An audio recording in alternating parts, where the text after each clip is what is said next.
Hello and welcome back to my channel. So today we are going to solve Pascal's triangle 2.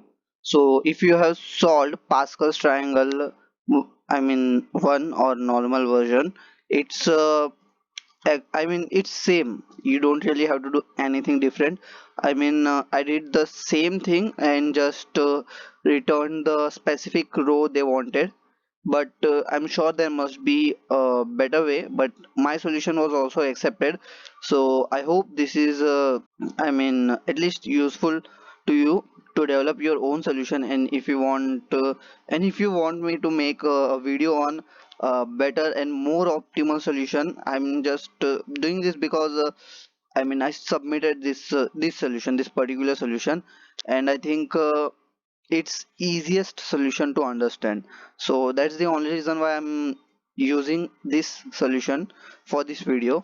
But if you want even better solution, please tell me down in the comments. I will definitely make another video.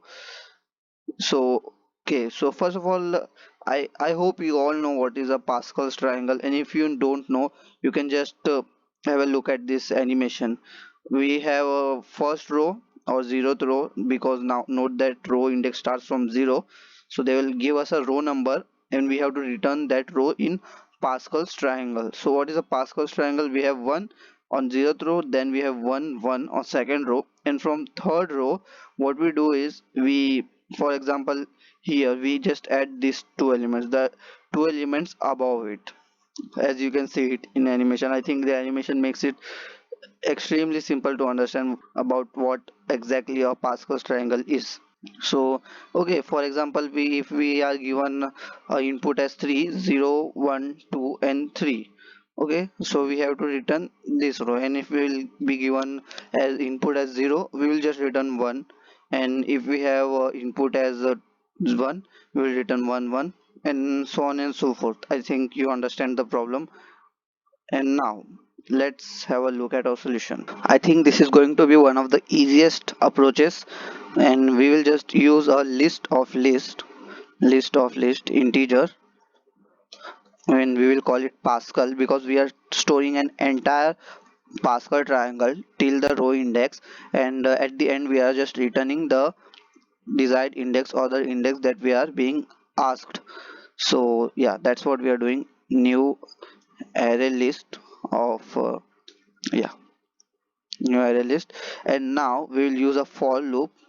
Integer row is equals to 0, row is less than or equal to row index, and then row plus plus, and then we will have another list or array list of integer, which will be our current row is equals to array list new array list.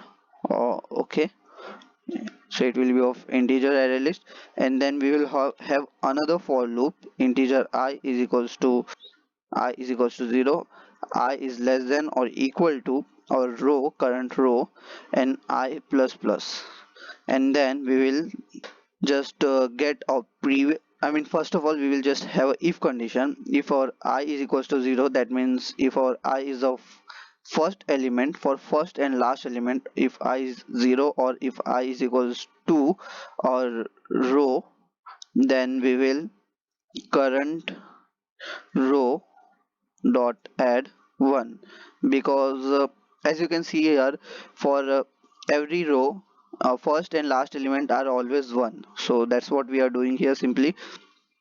And in else condition, we will just get our previous node list of integer, previous previous row, not previous node, is equals to our Pascal dot get row minus 1, and then our current row dot add previous row dot get I plus previous row dot get I minus 1.